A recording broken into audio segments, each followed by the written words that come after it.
To my YouTube channel CA Rashmi's learning hub. और आज की वीडियो में हम कवर करने जा रहे हैं टीवाईबीएमएस का पेपर सॉल्यूशन ऑपरेशंस रिसर्च का। सो ऑपरेशंस रिसर्च का जो 2024 का क्वेश्चन पेपर था आपका, उसका सॉल्यूशन मैं इस वीडियो में दो पार्ट्स में आपको कवर करवाऊंगी। तो अभी ये पार्ट 1 में हम लोग कवर करने जा रहे हैं। सबसे पहले आप देखो, आपके सामने है क्वेश्चन नंबर 3B। ये है ट्रांसपोर्टेशन का क्वेश्चन। जो आपका ट्रांसपोर्टेशन वाला चैप्टर होता है उसका क्वेश्चन है, और टॉपिक है लीस्ट कॉस्ट मेथड। आप देखिए 7 मार्क्स का ये क्वेश्चन आपके एग्जाम में आया था। इसको हम चलिए सॉल्व करते हैं। कैसे सॉल्व करेंगे, सबसे पहले हम क्वेश्चन देखते हैं क्या बोल रहा है वो। A company is transporting it's units from 3 factories. 3 factory है, F1, F2 and F3, with the production capacities of 11, 13 and 19 units. मतलब ये जो हमारी फैक्ट्री है तीनों, F1, F2, F3, इन तीनों में कितनी कितनी कैपेसिटी है कि ये कितना प्रोडक्शन कर सकती हैं। 11 यूनिट्स, 13 यूनिट्स एंड 19 यूनिट्स, और ब्रैकेट में लिखा है इन थाउजेंड। मतलब ये सारी फिगर्स जो है वो थाउजेंड्स में है कि 11,000 यूनिट्स, 13,000 और 19,000 यूनिट्स की उसकी कैपेसिटी है। Okay, it has 4 warehouses, और 4 गोडाउन भी है। हमारे वेयर हाउसेज हैं W1, W2, W3 and W4, with demands of 6, 10, 12 and 15 units in thousand. मतलब ये डिमांड है, वेयर हाउसेज को इतनी यूनिट्स की डिमांड है, और फैक्ट्रीज की कैपेसिटी भी आपको दी हुई है। ओके, यूनिट कॉस्ट मतलब per unit cost of transportation. अगर हम एक फैक्ट्री से एक वेयर हाउस में जब गुड्स ट्रांसफर करते हैं, तो पर यूनिट कॉस्ट हमारी कितनी लगती है वो हमें गिवन है। कितनी कितनी है देखो, अगर F1 से W1 पे जाएंगे तो 42 रुपीज लगेंगे। F1 से W2 में ट्रांसपोर्ट करेंगे अगर हम सामान, तो 32 रुपीज पर यूनिट का खर्चा आएगा। F1 से W3 में जाएंगे तो 50 रुपीज का खर्चा आएगा, एंड सो ऑन। ये आपको सारा गिवन है। कंस्ट्रक्ट ट्रांसपोर्टेशन टेबल, ठीक है, हमें टेबल बनाना है।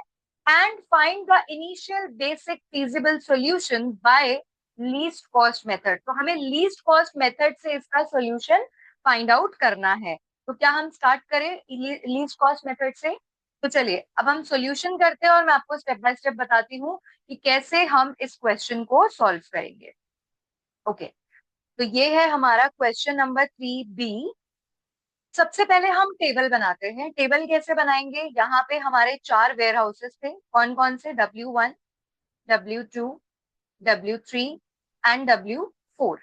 और यहाँ पे हमारी 3 फैक्ट्रीज थी, F1, F2 and F3। Factory की कैपेसिटी जो भी होगी वो हम यहाँ लिख देंगे, और जो वेयर हाउसेस की डिमांड है उसके लिए हमने यहाँ पे बना दिया। ओके, सो अब अगर हम इस क्वेश्चन को देखें, तो W1 की जो कॉस्ट है तीनों फैक्ट्रीज की 42, 34, 64। तो चलिए लिख लेते हैं हम 42, 34, 64। ओके, नेक्स्ट W2 की देखो 32, 36, 54। तो ये हम यहाँ लिख देते हैं 32, 36 एंड 54। फिर आ जाओ W3 पे 50, 28, 36। इसे भी लिख देते हैं हम 50, 28, 36। नेक्स्ट 26, 46, 82। ओके, 26, 46, 82। तो ये हमने पर यूनिट कॉस्ट जो है वो लिख ली हमने तीनों फैक्ट्री से। जो रिस्पेक्टिव वेयर हाउसेस में अगर हम ट्रांसपोर्टेशन करते हैं तो हमारी पर यूनिट कॉस्ट कितनी आएगी वो हमने लिख ली। अब बात करते हैं कैपेसिटीज की। तो तीनों फैक्ट्री की कैपेसिटी देखो 11, 13 एंड 19 है। तो ये हम लिख देते हैं यहाँ पे 11, 13 एंड 19। 11, 13 एंड 19। और ऐसे ही अगर हम बात करें डिमांड की, तो चारों वेयर हाउसेस की डिमांड क्या है? 6, 10, 12, 15। तो ये आ जाएगा इधर 6, 10, 12 और 15। ठीक है, तो ये डिमांड हो गई यहाँ पे। तो अब हम सबसे पहले क्या करेंगे, देखो लीस्ट कॉस्ट मेथड से हमें ये सॉल्व करना है। मतलब हमारी कॉस्ट आनी चाहिए कम से कम। ठीक है, तो हम इसे कैसे सॉल्व करेंगे? सबसे पहले आप ये चेक करो कि ये प्रॉब्लम बैलेंस्ड है या अनबैलेंस्ड है। तो उसके लिए आपको कैपेसिटी का भी टोटल करना है और डिमांड का भी टोटल करना है, और आपको ये इंश्योर करना है कि दोनों सेम होने चाहिए। तो अगर मैं टोटल कैपेसिटी अपनी फाइंड आउट करूं, टोटल कैपेसिटी हमारी कितनी है? यहाँ पे देखो, 11 प्लस 13 प्लस 19, 11 प्लस 13 प्लस 19, अगर हम इनको टोटल करेंगे तो ये बनेगा 43। इसी तरह से अगर हम टोटल डिमांड अपनी फाइंड आउट करेंगे, टोटल डिमांड, तो वो आएगी 6 plus 10 plus 12 plus 15, 6 plus 10 plus 12 और प्लस 15। आप इन चारों को एक बार टोटल कीजिए, अगर इन चारों को हम टोटल करेंगे तो वो भी आएगा 43। इसका मतलब है कैपेसिटी और डिमांड है इक्वल। तो हमारा पहला स्टेप क्लियर हो गया कि ये दोनों इक्वल है, मतलब ये हमारी जो प्रॉब्लम है ये है बैलेंस्ड प्रॉब्लम। कैसी प्रॉब्लम है ये? Balanced problem.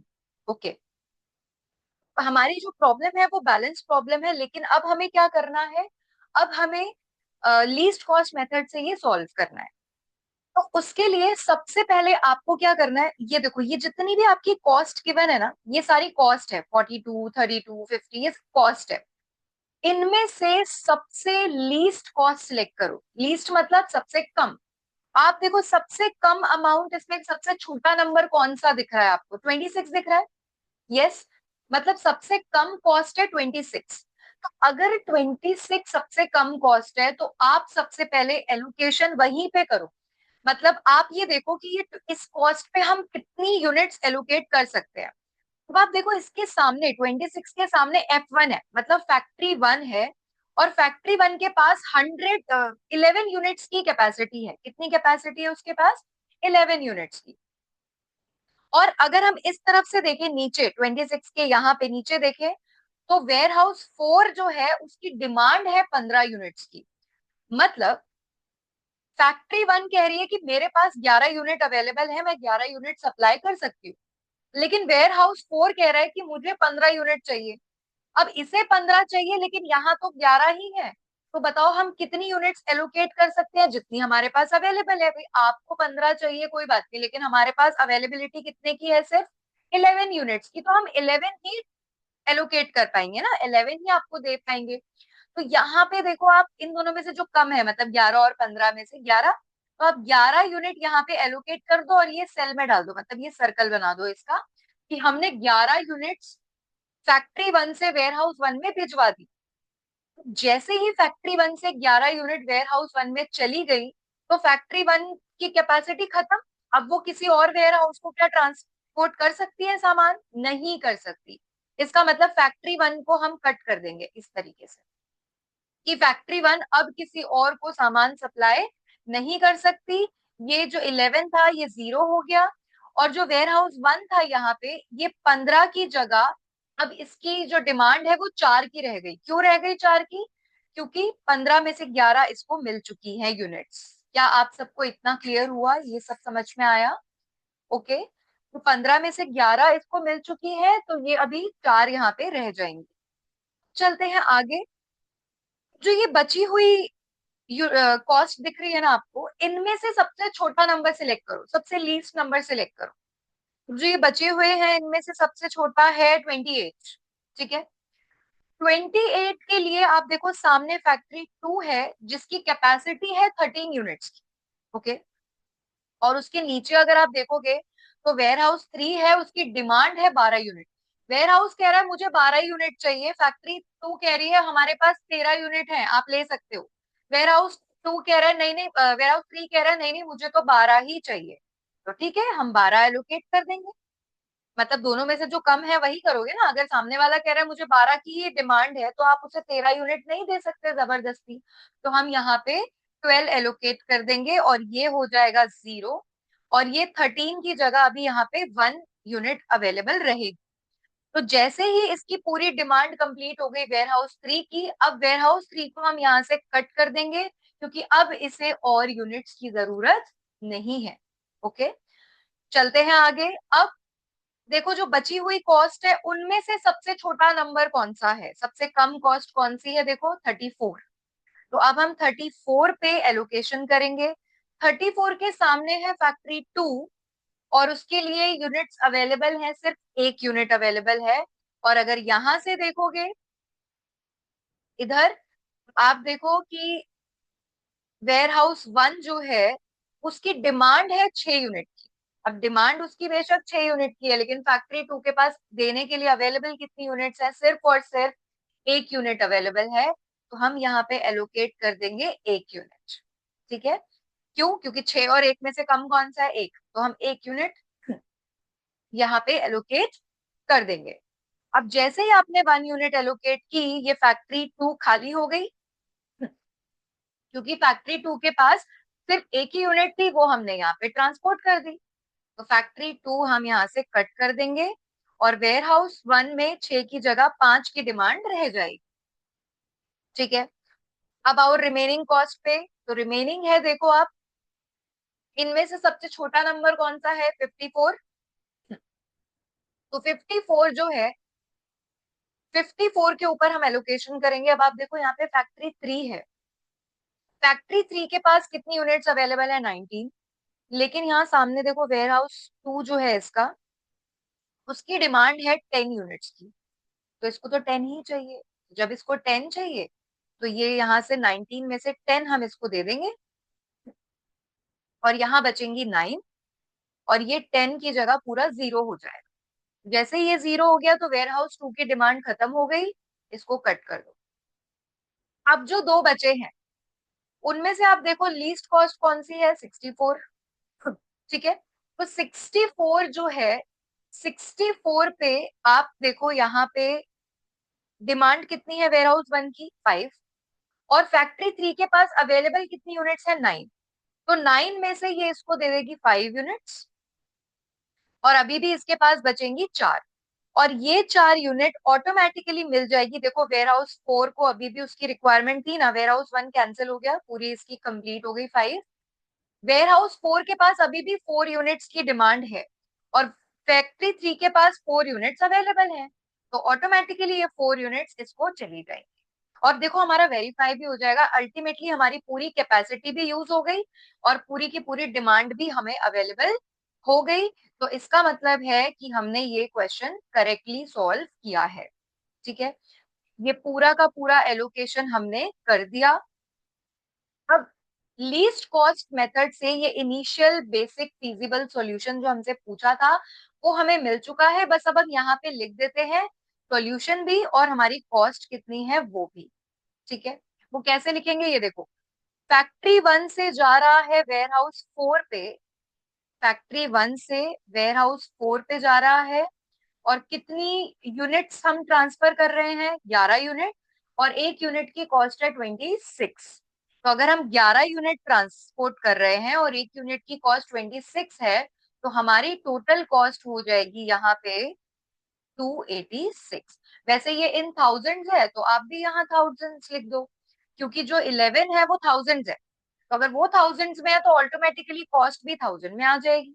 ठीक है, उसके बाद चलते हैं फैक्ट्री 2 पे। फैक्ट्री 2 से देखो ट्रांसपोर्ट कर रहे हैं हम दो जगह, एक वेयर हाउस 1 में और एक वेयर हाउस 3 में। तो फैक्ट्री 2 से वेयर हाउस 1 में भी जाएगा और फैक्ट्री 2 से वेयर हाउस 3 में भी जाएगा। ओके, वेयर हाउस 1 में कितना जा रहा है? एक यूनिट जा रही है और 34 रुपीज कॉस्ट है।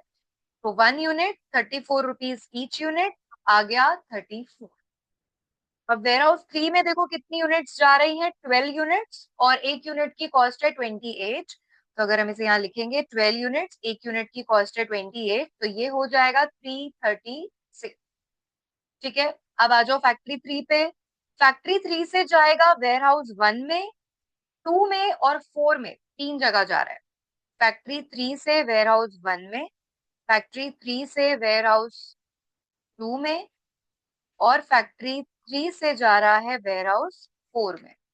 ओके, 1 में कितना जा रहा है? देखो 5 यूनिट्स जा रही हैं और एक यूनिट की कॉस्ट है 64। तो यहाँ आ जाएगा 5 × 64, कॉस्ट हो जाएगी 320।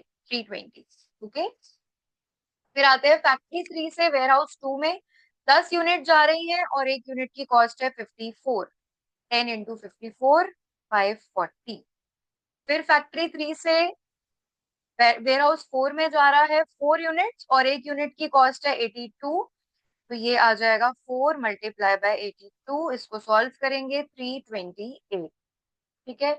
अगर आप ये सारी की सारी कॉस्ट का टोटल कर दोगे तो वो टोटल कॉस्ट हमारी आ जाएगी 1,844,000 यूनिट्स रुपीज। इसका मतलब ये है कि 1,84,000 18,44,000 है वैसे, और यहाँ थाउजेंड्स में है ना, तो बस आपको यही लिखना है 1,844 इन थाउजेंड्स। इतना आपका कॉस्ट आ जाएगी जब आप ट्रांसपोर्टेशन करोगे इसमें लीस्ट कॉस्ट मेथड से।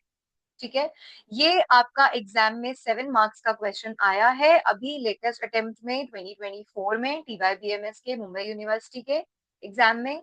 अब क्वेश्चन 3 भी आई होप आपको समझ में आया। तो चलिए अब चलते हैं हम नेक्स्ट क्वेश्चन की तरफ।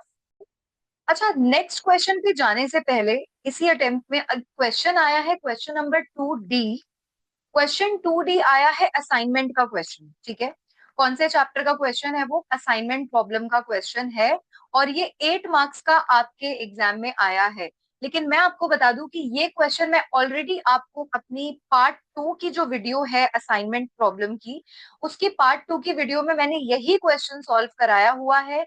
सेम क्वेश्चन, जो जिसका लिंक मैं आपको इसके डिस्क्रिप्शन में दे रही हूँ, तो आप डिस्क्रिप्शन में जाके उस वीडियो के लिंक पे क्लिक करेंगे। पार्ट 2 की वीडियो है असाइनमेंट प्रॉब्लम की। तो जैसे ही आप वो वीडियो पे लिंक क्लिक करेंगे, आपके पास इस क्वेश्चन का सॉल्यूशन आ जाएगा, और ये एग्जाम में सेम क्वेश्चन आया है 8 मार्क्स का। तो ये क्वेश्चन मैं इस वीडियो में कवर नहीं कर रही, इसका लिंक मैंने आपको डिस्क्रिप्शन में शेयर कर दिया है। तो चलिए अब हम चलते हैं नेक्स्ट क्वेश्चन की तरफ इसी अटेम्प्ट के। क्वेश्चन नंबर 3D, आप देखो 2 + 3 + 3, 8 मार्क्स का क्वेश्चन है ये टोटल, और ये है सीक्वेंसिंग चैप्टर का क्वेश्चन है। कैसे पता चलेगा, आइए पढ़ते हैं। 5 jobs, 1, 2, 3, 4 and 5। There are 5 jobs, ये देखो 5 जॉब्स है हमारे पास। आर टू बी प्रोसेस्ड, मतलब हमें ये 5 जॉब्स हमें परफॉर्म करनी है, प्रोसेस्ड ऑन 2 मशीन्स। कितनी मशीन है हमारे पास? 2, एक मशीन ए और एक मशीन बी। मशीन ए और मशीन बी, हमें ये 2 मशीन दी हुई है इन ऑर्डर ए बी। इसका मतलब क्या है कि जो भी जॉब है वो ए और बी के ऑर्डर में जाएगी। मतलब वो पहले कौन से मशीन में उस जॉब को हम परफॉर्म करेंगे, प्रोसेस करेंगे? मशीन ए में। पहले मशीन ए में उसका काम खत्म होगा, उसके बाद वो काम करेंगे उसका मशीन बी में। मतलब जॉब 1 2 मशीन में परफॉर्म होगी, पहले मशीन ए में और फिर मशीन बी में। और जो प्रोसेसिंग टाइम है इन मिनट्स, तो ये जो टाइम है ना 90 40 40 30 25, ये मिनट्स में टाइम गिवन है कि अगर जॉब 1 को आप मशीन ए में परफॉर्म करोगे तो 90 मिनट्स लगेंगे, जॉब 1 को मशीन बी में परफॉर्म करोगे तो 70 मिनट्स लगेंगे, और इस तरीके से जॉब 2 को करोगे तो 40 minutes, 80 minutes and so on. इस तरीके से ये आपको क्वेश्चन में गिवन है। से पूछा क्या है, देखो हमसे 3 पार्ट्स पूछे हैं। पहला, find the sequence that minimises the total elapsed time. मतलब आपको ना सीक्वेंस डिसाइड करना है कि 1 2 3 4 5 इन 5 जॉब्स में से सबसे पहले कौन सी जॉब परफॉर्म करोगे, उसके बाद कौन सी जॉब परफॉर्म करोगे, उसके बाद कौन सी जॉब परफॉर्म करोगे।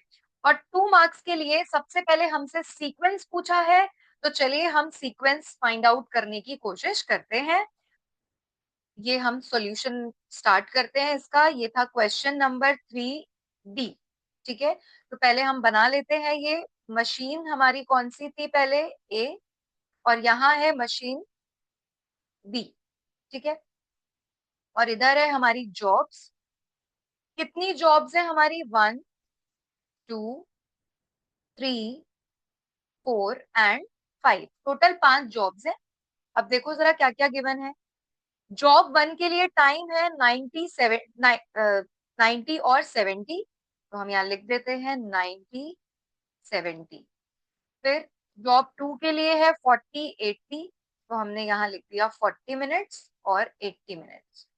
फिर जॉब 3 के लिए टाइम है 40 एंड 50, तो लिख देते हैं 40 50। जॉब 4 के लिए 30 और 10, तो यहाँ पे लिख दिया हमने 30 and 10 मिनट्स। उसके बाद लास्ट जॉब 5 के लिए है 25 and 35, तो हमने लिख दिया 25 और 35। अगर हम इनका टोटल करेंगे तो जॉब ए मतलब मशीन ए में टोटल टाइम लगेगा 225, इन सबका आप टोटल कर देना। और ऐसे ही मशीन बी का जो टोटल टाइम है वो है 245 मिनट। मतलब सारी जॉब्स मिलके मशीन ए का कितना टाइम लेंगी, 225 मिनट। सारी जॉब मिलके मशीन बी का कितना टाइम लेंगी, 245 मिनट्स। और अब हमें इन पांचों जॉब का सीक्वेंस डिसाइड करना है, जो कि हमसे फर्स्ट पार्ट में पूछा है, सीक्वेंस। ओके, तो चलो सीक्वेंस डिसाइड करते हैं। कितनी जॉब्स है हमारी, 5 है ना। तो मैं यहाँ पे देखो 5 का सीक्वेंस डिसाइड कर रही हूँ, 1 2 3 4 एंड 5। 1 2 3 4 5, ये सीक्वेंस हो गया, ठीक है। तो ध्यान से देखना कैसे सीक्वेंस फाइंड आउट करते हैं।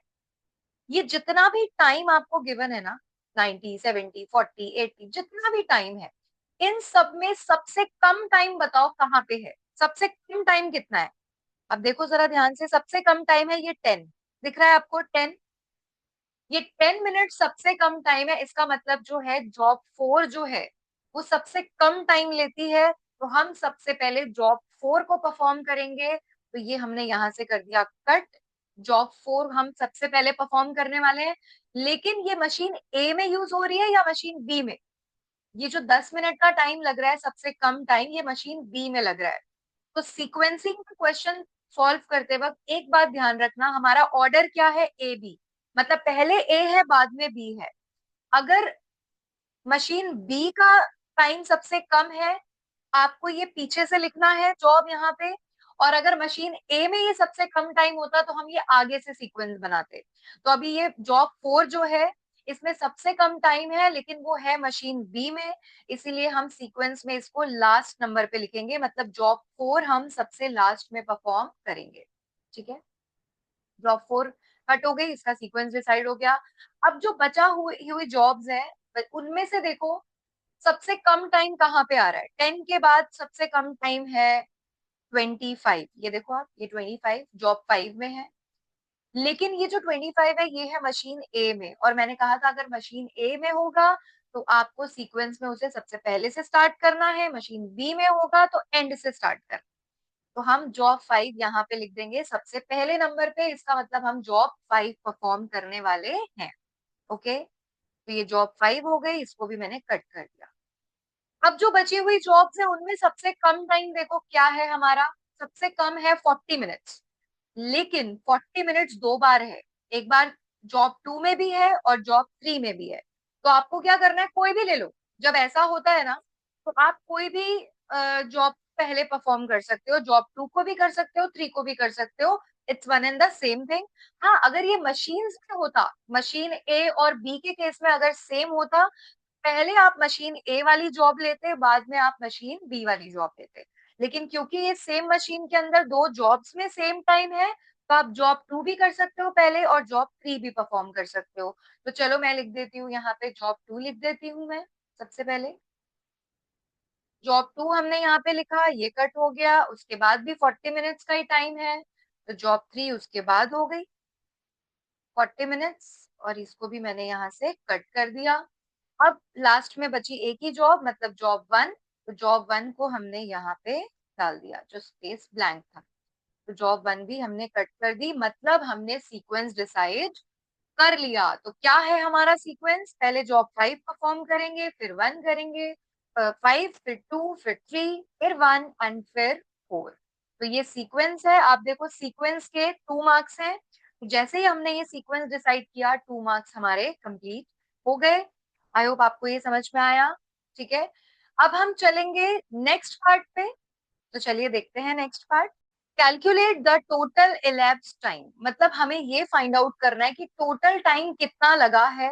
टोटल ये पूरी सारी की सारी जॉब्स कंप्लीट करने में कितना टाइम लगा है, कितने मिनट्स यूज हुए हैं। तो ठीक है, देखते हैं। सेकेंड पार्ट में हम कंप्यूट करते हैं, computation of total elapsed time, ठीक है। कैसे फाइंड आउट करेंगे ये, सबसे पहले हम मशीन्स लिख लेते हैं, दोनों मशीन यहाँ पे, मशीन ए और मशीन बी। और इधर हम जॉब्स लिख लेते हैं उसी सीक्वेंस में, जिस सीक्वेंस में ये हमारी मशीन थी ना, ये मशीन्स है दोनों, मशीन ए और मशीन बी, और ये है जॉब्स। जॉब्स अब हम इस सीक्वेंस में लिखेंगे जिस सीक्वेंस में हम परफॉर्म करने वाले हैं। सबसे पहले जॉब नंबर 5, उसके बाद जॉब नंबर 2, देन 3, देन 1, और फिर जॉब नंबर 4। ये हमने सीक्वेंस लिख लिया, ठीक है। अब हमें क्या करना है, देखो जो मशीन ए है उसका भी हम लिखेंगे इन टाइम और आउट टाइम, फिर मशीन बी का हम लिखेंगे इन टाइम और आउट टाइम, ठीक है। बहुत ध्यान से देखना कि हम इसको कैसे सॉल्व करने वाले हैं। सबसे पहले आप देखो जॉब नंबर 5 को, यहाँ पे देखो जॉब 5, मशीन ए में जॉब 5 जो है वो कितना टाइम लेगी, 25 मिनट्स लेगी, करेक्ट। पहले देखो हमें सबसे पहले स्टार्ट करनी है जॉब 5, तो मशीन ए में ये इमीडिएटली हम इन कर देंगे, मतलब इमीडिएटली मतलब इसी मोमेंट पे हम मशीन ए में जॉब नंबर 5 स्टार्ट कर देंगे। तो इसलिए ये 0 मिनट पे स्टार्ट हो गई, मतलब इमीडिएटली स्टार्ट हो गई, वेट तो नहीं कराया ना मशीन ए को हमने। इमीडिएटली जॉब 5 को हम मशीन ए पे स्टार्ट कर देंगे, तो इसलिए यहाँ पे मैंने 0 मिनट्स लिख लिया इन टाइम में। मशीन ए में जॉब नंबर 5 कितने मिनट्स का टाइम ले रही है टोटल, देखो यहाँ पे ये 25 मिनट का टाइम ले रही है, ये तो 25 मिनट का टाइम ले रही है। 0 मिनट पे स्टार्ट हुआ, 25 मिनट का टाइम लेगी, तो टाइम लेने के बाद ये बाहर कितने मिनट पे निकलेगी जॉब, 0 + 25, 25 मिनट के बाद जॉब नंबर 5 मशीन ए से बाहर आ जाएगी, करेक्ट, आ जाएगी बाहर। जैसे ही ये मशीन ए से बाहर आई तो ये उसके बाद सीधा इन हो जाएगी मशीन बी में। तो इसका मतलब मशीन बी तक खाली बैठी थी, राइट, आइडल थी ना मशीन बी, क्योंकि मशीन ए में काम हो रहा था और ऑर्डर है हमारा ए बी। मतलब जब तक मशीन ए में काम खत्म नहीं होगा कोई भी जॉब का, वो मशीन बी में नहीं जा सकती। तो मशीन बी अभी तक खाली थी, लेकिन 25 मिनट्स पे मशीन बी में ये जॉब स्टार्ट हो जाएगी, ठीक है, इन हो जाएगी। देखो जॉब नंबर 5 मशीन बी में कितना टाइम ले रही है, कितना टाइम ले रही है, वो 35 मिनट्स ले रही है, ओके। तो इसका मतलब है कि ये 25 मिनट्स पे इन हुई, और 25 मिनट्स में 35 मिनट्स और इसको काम कंप्लीट होने में लगेंगे, तो मतलब बाहर निकलेगी ये 60 मिनट्स पे। तो मशीन बी में आउट टाइम हो जाएगा 60 मिनट पे, तो 60 मिनट्स के बाद जॉब 5 हमारी कंप्लीट हो जाएगी दोनों मशीन से, ठीक है। अब आते हैं जॉब नंबर 2। जॉब नंबर 2 को पहले मशीन ए में स्टार्ट करना है, तो मशीन ए कितने मिनट्स के बाद फ्री हो जाएगी, देखो आप 25 मिनट के बाद फ्री हो जाएगी। इसका मतलब 25 मिनट पे ये जॉब नंबर 2 को इन ले लेगी, मतलब जॉब नंबर 2 हम 25 मिनट पे यहाँ पे स्टार्ट कर देंगे, करेक्ट। अब जॉब 2 मशीन ए में लेगी कितने मिनट्स, आप देखो यहाँ पे 40 मिनट का टाइम लेगी। तो यानी कि अगर ये 25 मिनट पे स्टार्ट हुई है, उसके बाद 40 मिनट और लेगी ये, तो मतलब इसका आउट टाइम आएगा 65 मिनट्स के, करेक्ट। 65 मिनट्स पे जो जॉब 2 है वो मशीन ए से बाहर आएगी, और उसके बाद ही वो मशीन बी में जा सकती है। लेकिन मशीन बी फ्री किस टाइम पे हो गई थी, आप देखो 60 मिनट्स पे वो फ्री हो गई थी। पर मशीन भी 60 मिनट्स पे फ्री हुई थी, लेकिन जॉब 2 जो है वो 65 मिनट्स के बाद ही फ्री हुई है मशीन ए से। तो बताओ क्या ये 65 मिनट से पहले इन हो सकती है, नहीं हो सकती। तो मशीन बी ने कोई बात नहीं 5 मिनट वेट किया, और 65 मिनट्स पे ये जॉब मशीन बी में इन हो गई, ठीक है। 65 मिनट्स पे इन हो गई, तो आउट कब होगी ये कंप्लीट होने के बाद, कितने मिनट्स बाद, 80 मिनट्स का टाइम ले रही है ये मशीन बी में। तो 80 मिनट्स इसको और लगेंगे, 65 पे इन हुई, 80 मिनट्स का टाइम और लगा, टोटल हो गए 145 मिनट्स। मतलब 145 मिनट्स कंप्लीट होने के बाद जॉब 2 भी हमारी कंप्लीट हो चुकी होगी, ठीक है। चलते हैं जॉब 3 पे। जॉब 3 सबसे पहले मशीन ए में स्टार्ट होगी, और मशीन ए आप देखो कितने मिनट पे फ्री हो चुकी है, 65 मिनट्स पे। इसका मतलब ये जॉब 3 को स्टार्ट कर लेगी 65 मिनट्स पे, और जॉब 3 यहाँ पे लेने वाली है 40 मिनट का टाइम। तो हम यहाँ पे आउट करने में इसको लेंगे, 65 पे स्टार्ट हुई, 40 मिनट इसको कंप्लीट करने में लगे, टोटल जब टाइम हो जाएगा 105 मिनट्स, मतलब ये जो टाइम चल रहा है ना, ये शुरुआत से चल रहा है, स्टार्टिंग से 105 मिनट्स जब कंप्लीट होंगे, उस टाइम पर जॉब नंबर 3 मशीन ए से पूरा कंप्लीट वो हो चुकी होगी। अब जॉब 3 मशीन ए से बाहर आ गई 105 मिनट पे आ गई बाहर, लेकिन मशीन बी उसको इन नहीं ले सकती, क्योंकि मशीन बी फ्री होगी 145 मिनट्स के बाद। तो जब तक ये 145 मिनट्स पे फ्री नहीं हो जाती, जॉब 3 को ये इन नहीं ले सकती। इसीलिए जॉब 3 को थोड़ा वेट करना पड़ेगा मशीन बी के फ्री होने का। मशीन बी फ्री होगी 145 मिनट्स पे, तब ये जॉब इन होगी। इन होने के बाद जॉब 3 मशीन बी में लेगी 50 मिनट का टाइम। तो 50 मिनट का टाइम ये लेगी कंप्लीट होने में। तो 145 मिनट्स पे स्टार्ट हुआ था काम, 50 मिनट इसको करने में लगेंगे, तो काम कंप्लीट होगा 195 मिनट्स के बाद। ठीक है, जॉब बी से जॉब मतलब जॉब 3 जो है वो मशीन बी से 195 मिनट्स के बाद बाहर आ जाएगी। उसके बाद सीक्वेंस में है जॉब नंबर 1। ओके, अब जॉब नंबर 1 मशीन ए में पहले स्टार्ट होगी। मशीन ए कितने मिनट्स पे फ्री हो गई थी, आप देखो 195 पे नहीं, 105 मिनट्स पे फ्री हो गई थी। तो जैसे ही ये मशीन फ्री हुई होगी, ये जॉब नंबर 1 को इन ले लेगी। इन हो गई जॉब 1 105 मिनट्स पे। अब इस जॉब को यहाँ पे लगेंगे 90 मिनट कंप्लीट होने में। तो मशीन ए में इसको कंप्लीट होने में 90 मिनट्स लगेंगे, मतलब 105 मिनट पे शुरू हुआ, 90 मिनट्स उसको कंप्लीट होने में लगेंगे, मतलब ये बाहर निकलेगी 195 मिनट्स पे। तो 195 मिनट्स पे जॉब 1 मशीन ए से बाहर निकलेगी, और उधर से मशीन बी भी फ्री होने में कितना टाइम ले रही है देखो, 195 मिनट्स। मतलब जैसे ही ये मशीन ए से बाहर निकली, मशीन बी इसको इन ले लेगी, क्योंकि मशीन बी भी 195 मिनट्स पे फ्री हो चुकी होगी। तो मशीन बी यहाँ पे 195 मिनट्स पे फ्री हो चुकी थी, ये जॉब 1 इन हो गई। अब जॉब 1 मशीन बी में कितना टाइम लेगी देखो, 70 मिनट। तो 70 मिनट इसको कंप्लीट करने में लगे, 195 मिनट पर काम स्टार्ट हुआ, 70 मिनट्स इसको कंप्लीट करने में लगेंगे। तो टोटल ये फ्री होके बाहर निकलेगी 265 मिनट्स पे। ठीक है, अब लास्ट जॉब 4 की बात करते हैं। जॉब 4 मशीन ए में स्टार्ट होगी कब, जब मशीन ए फ्री थी। कब फ्री हुई वो, 195 पे फ्री हो गई थी। और जॉब 4 को मशीन ए में कंप्लीट होने में लगेंगे 30 मिनट का टाइम। तो 195 मिनट्स पे स्टार्ट हुआ था काम, 30 मिनट इसको कंप्लीट होने में लगा। तो टोटल ये कब बाहर निकलेगी मशीन ए से, 225 मिनट्स पे ये बाहर आ जाएगी जॉब नंबर 4। उसके बाद जॉब नंबर 4 जाएगी मशीन बी में, लेकिन मशीन बी फ्री होगी 265 मिनट्स के बाद। तो अभी 225 मिनट्स ही हुए हैं टोटल, और 265 मिनट्स के बाद ही मशीन बी फ्री होने वाली है। इसका मतलब है जॉब 4 को थोड़ा वेट करना पड़ेगा।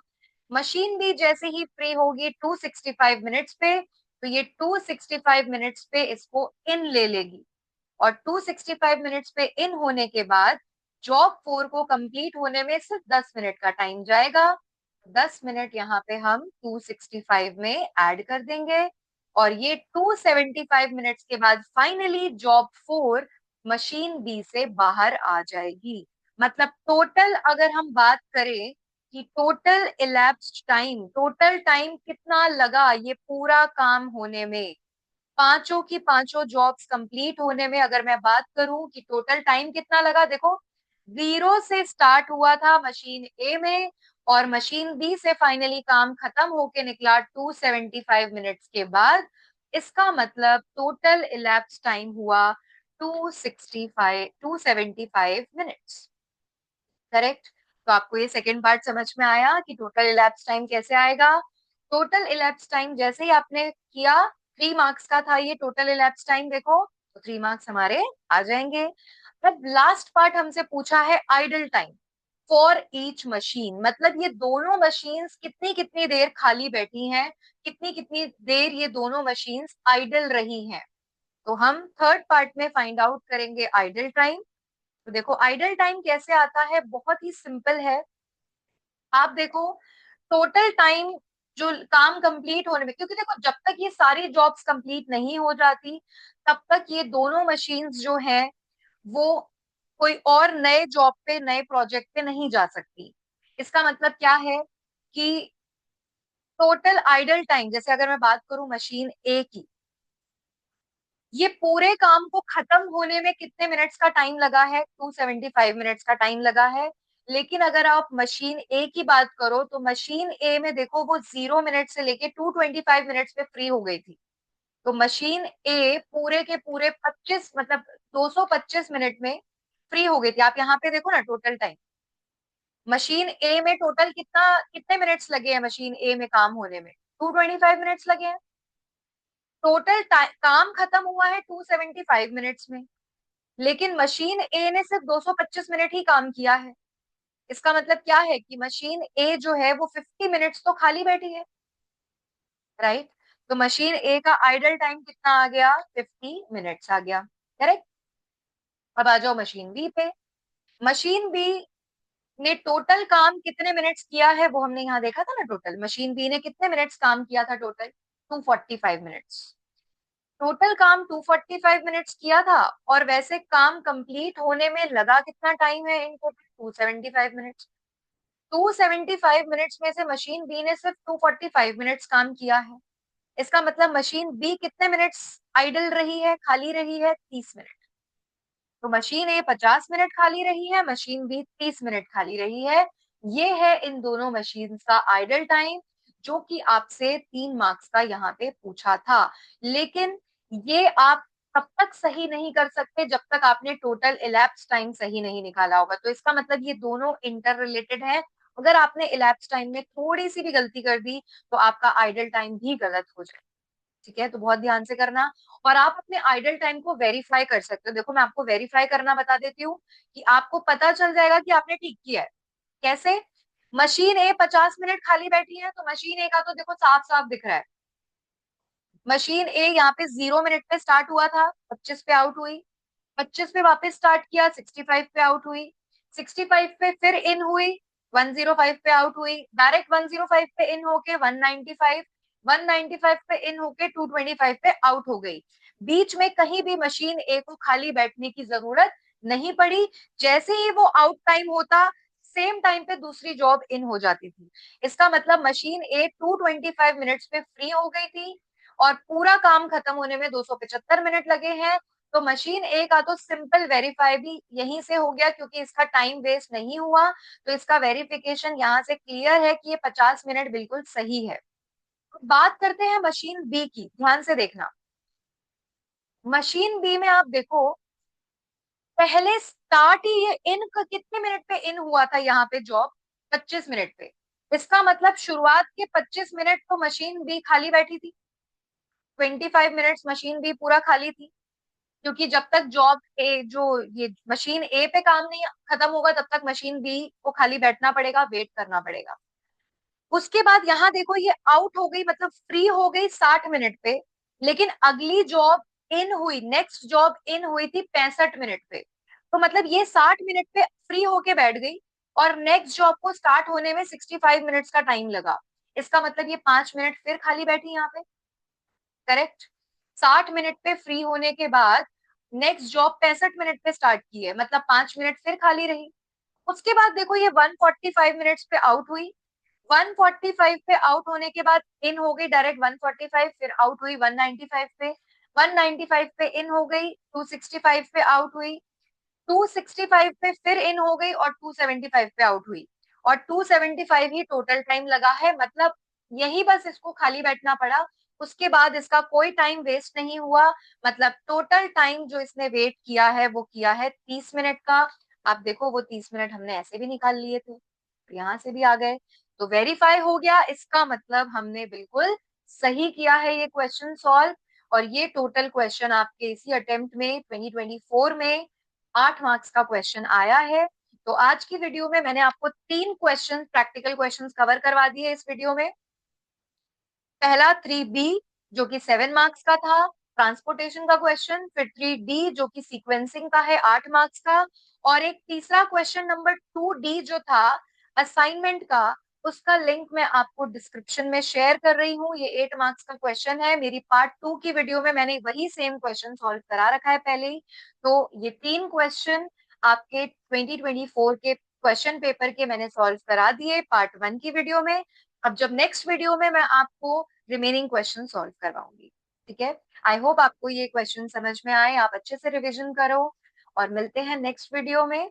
अगर आपको ये वीडियो अच्छी लगे तो वीडियो को लाइक जरूर कीजिए, अपने फ्रेंड्स के साथ शेयर कीजिए, उनकी भी हेल्प होगी, कमेंट्स कीजिए, और चैनल को सब्सक्राइब करना मत भूलिएगा। Thank you so much.